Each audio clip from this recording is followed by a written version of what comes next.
How's it going? Crazy316 here with you once again. I'm just testing out the Neo Soul Keys Rhodes emulation and the direct input setting.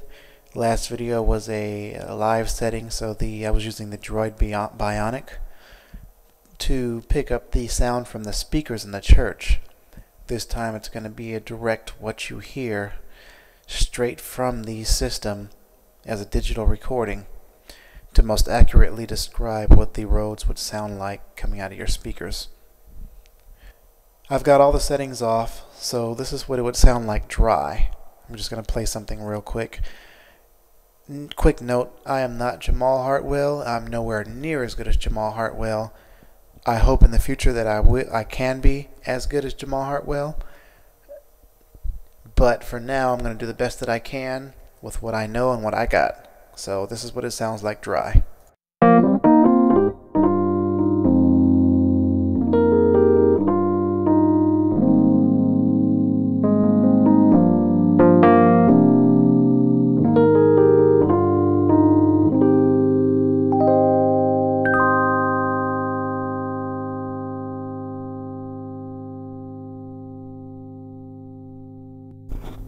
And as you can see, it has a nice long sustain, no loops. It's actually still going right now, still going. He recorded the sustain all the way to the end, so it could be like 20 seconds long. It just now stopped. So it has a nice beautiful sound. It's nice and rich on the deep end and very crispy on the highs.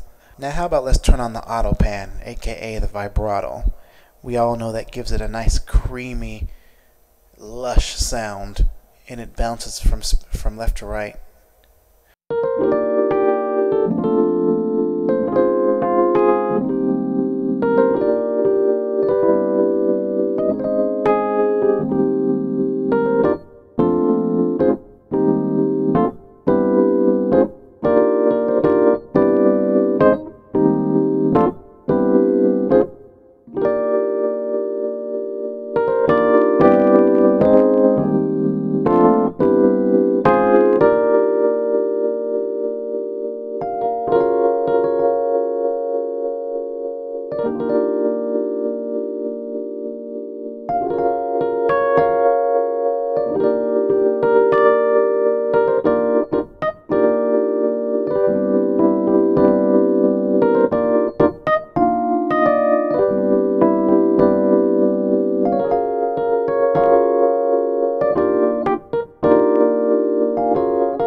So yeah, as you can see, that is absolutely beautiful with the auto pan. Alright, I just want to make it known that the staticky noises that you hear sometimes are not from the Rhodes. That's because I have the recording level too high. So that's my fault. It's not going to sound like that. I just thought I need to make that point clear. I can honestly say that Jamal Hartwell, who created these Rhodes, did an excellent job at doing what he did. These are the very best Rhodes I have ever played in my life. Very best Rhodes emulation. I've played very many of them, and this one is by far the best. What I like about this one is it was recorded like the original sound, or they have they cleaned up some of the notes. So what I mean by imperfections is anybody that has a Rhodes knows that a Fender Rhodes is an electromechanical instrument. So with time, there's going to be wear on the instrument and on the sound of the instrument. To best explain what I mean is I would hit these 4 notes at the bottom. They're going to have a little bit of a tiny pitch bend, and they're going to bend back into the right note. So these 4 notes down here, you can see my keyboard down there.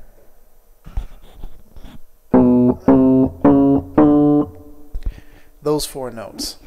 You could see how they have kind of like a bend real quick. It's like wow, wow.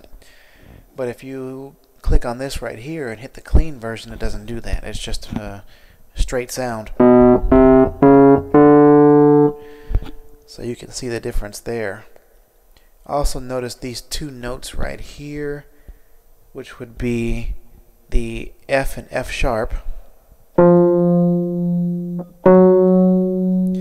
It's got that weird vibration harmonic type sound on it, but when you click on the cleaned one, it doesn't do that. So here you go again. So that's what's cool about that. You know, if you want the imperfections from the original, or if you want to clean it up and make it sound as clean as possible, it's up to you. I like the original sound with all the imperfections. It's what makes a Rhodes a Rhodes. It's what gives it that nice, beautiful sound. It makes it sound more authentic. So, other than the auto pan, which is beautiful in and of itself, there's a ton of little effects that you can tweak and change. Up here, you can tweak and raise the tine bell, the pedal noises, the pedal resonance, the key up volume, the key down volume, the release effects, and the bark. I would point you to Jamal Hartwell's video on this, which I will link in the description, about what each of these do, because I don't want to make this video too long. Yeah, other than the auto pan, we've got the chorus, which gives it that nice, it widens the sound, if you will. It gives it a kind of it gives it a big sound, a big crispy sound, if you will.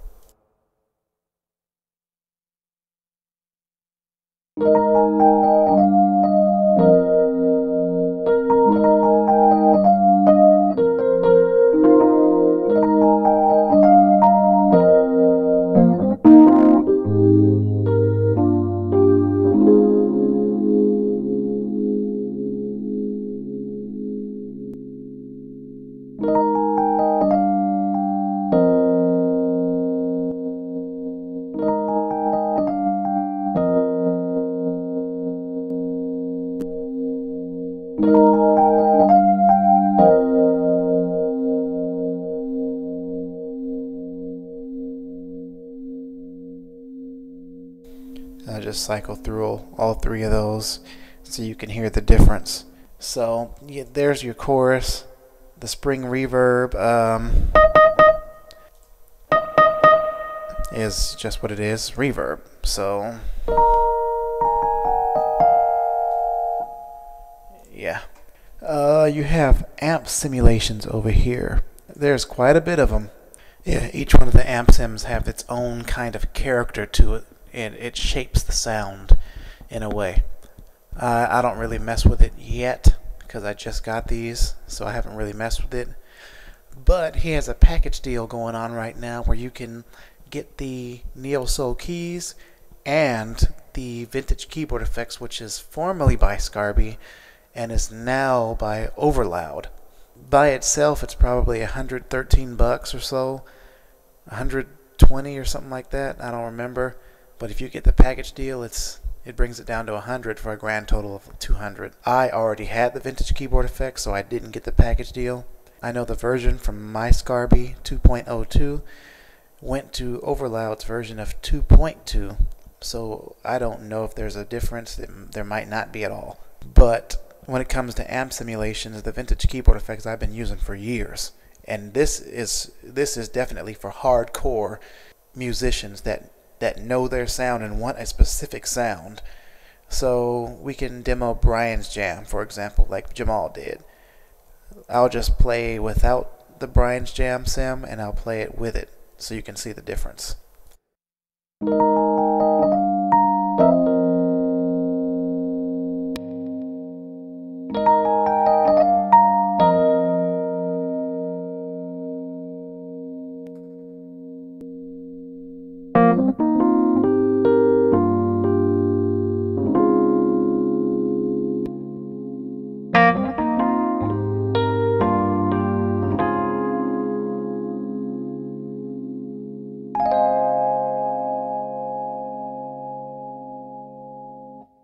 So yeah, there's a ton of stuff to play with when it comes to this. Just know that the Neo Soul keys and the vintage keyboard effects is the best combo that you can possibly get when it comes to the Fender Rhodes sound. You're not gonna beat this sound right here. This is the very best that we have.